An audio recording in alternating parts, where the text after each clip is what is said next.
Hi, welcome back to my channel. My name is Yulia if you are new, and today we will be talking about all the books that I read in the month of August.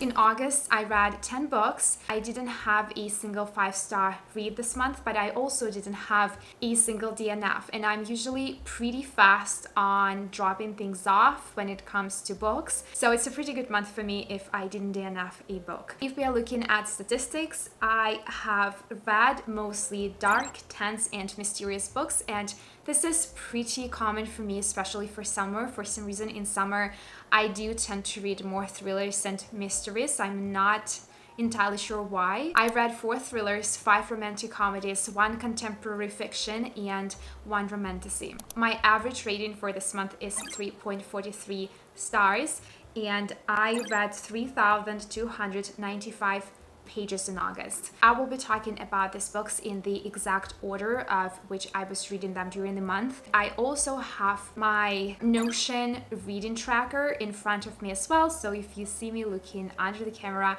that's where I am looking at. I have it here on my laptop. The first book that I read this month is The Last Word by Taylor Adams, and this is a mystery thriller, and I gave this book 3.75 stars. If you don't know what this book is about, it's about a woman who is babysitting this house in a very remote location, and she has read a book that she didn't like, and she left a 1-star review for this book, and then the author of this book messaged her asking to delete her comment, and then they got into this argument about the comment. He's like, this comment's gonna drive my sales down, and she didn't want to delete it. While she's there in the remote location in this big house that she is babysitting, weird things start happening there. She hears noises, she hears someone breathing when she's sleeping, and she hears someone breaking into the house.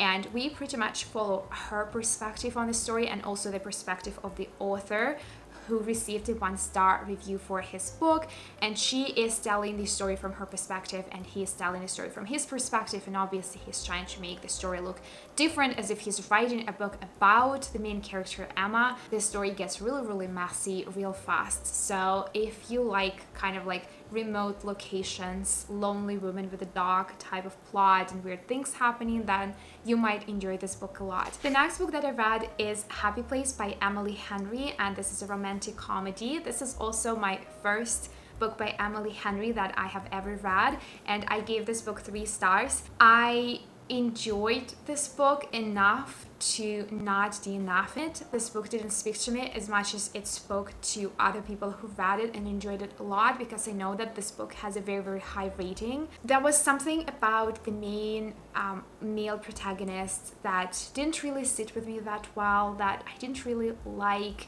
and the story felt a little bit boring, and it could have been edited down a little bit in my opinion. The next book that I picked up is The Ashes and the Star-Cursed King, and this is the second book in the series of The Crowns of Nyaxia by Carissa Broadbent.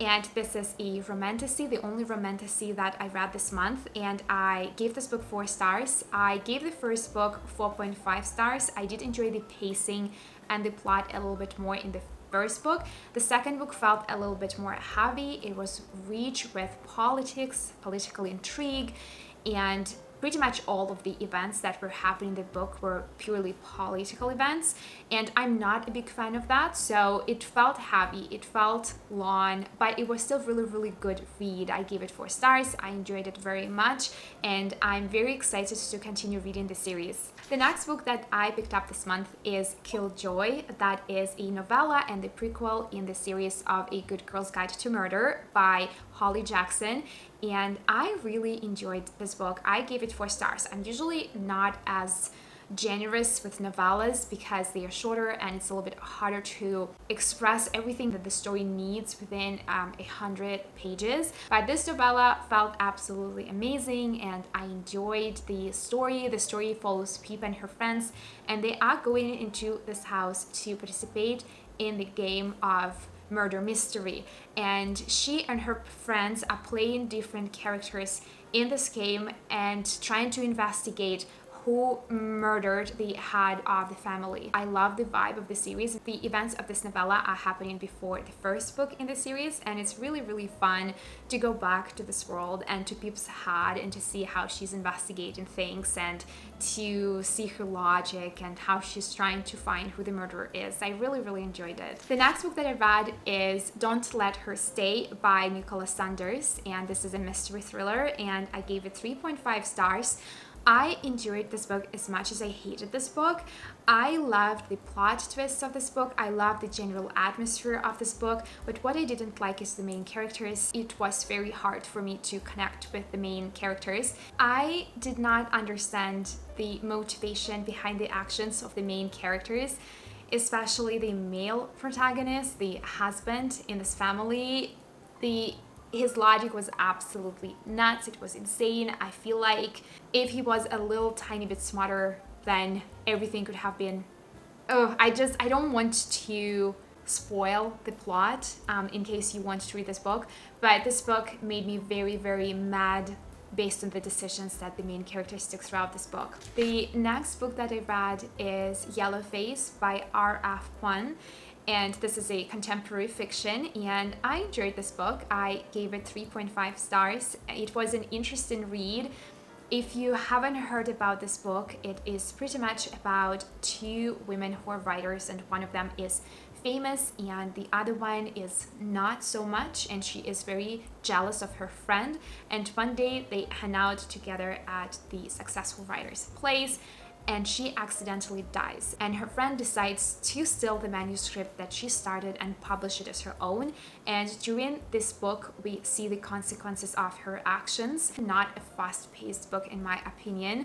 It was a lot of struggles and mental problems that we're kind of discovering during the whole process of her publishing it as her own book, and the reviews that started coming out and people's opinions on what's going on. It was really interesting. I can say that I really enjoyed this book. The next book that I picked up is It Happened One Summer by Tessa Bailey, and I did not really like this book that much, at least as much as I expected to like it.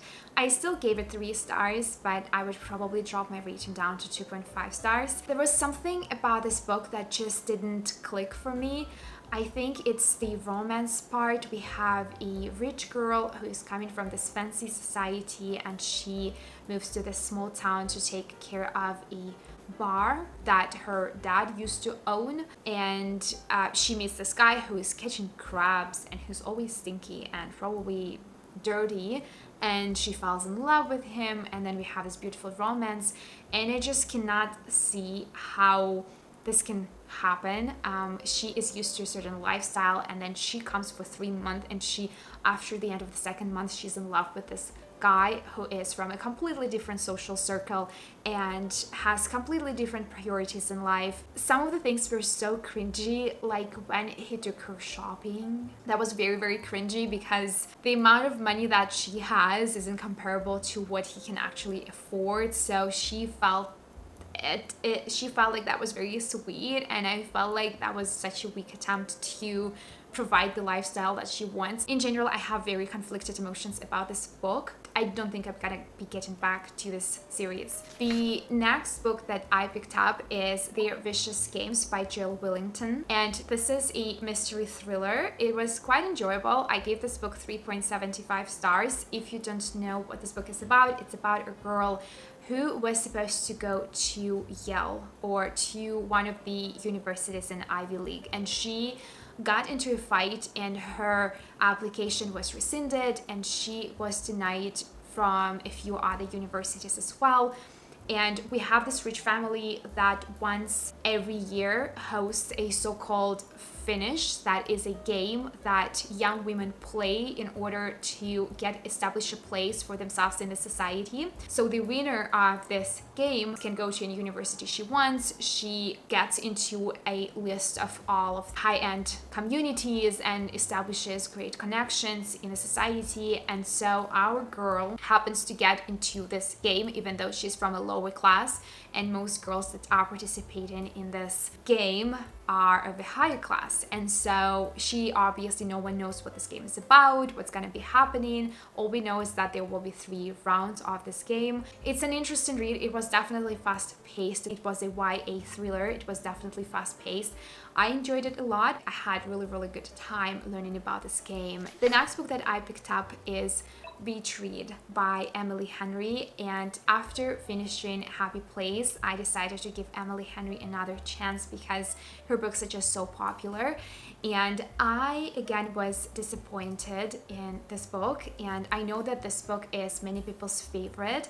I gave this book 3 stars. I was kind of at some point on the verge of DNF in this book. I feel like I went into this book with wrong expectations. I was expecting it to be a fun, light-hearted romance. I wasn't prepared to go through an emotional roller coaster of like family death and divorces and breakups and things like this. It was like too much of negative emotions for me in this book that were explored, and I didn't really enjoy that aspect of it. So I think I would probably stay away from Emily Henry's books at least for a while. I personally don't think that I'm the right audience for these books. And the last book that I read this month is Love and Other Words by Christina Lauren, and I really like this romance. I gave it 4 stars. It was very lighthearted. We have 2 timelines. We have the timeline of the 2 main characters being kids and meeting the first time and kind of growing in their friendship and then becoming boyfriend and girlfriend. And then we have a timeline of the modern time that I believe is like 15 years after they first met and how the life just separated them, and we get to learn what happened to them. And I really like the modern time. I didn't really enjoy that much of the past time, when they were young, they were coming of age and like just learning what love is and what passion is and things like this. It's not really my thing, but the modern time was amazing, and I would definitely recommend this book to friends and family. These are all of the books that I read in August. Please let me know if you have completely opposite opinions about them. I am very interested to know, and I will see you in the next video soon.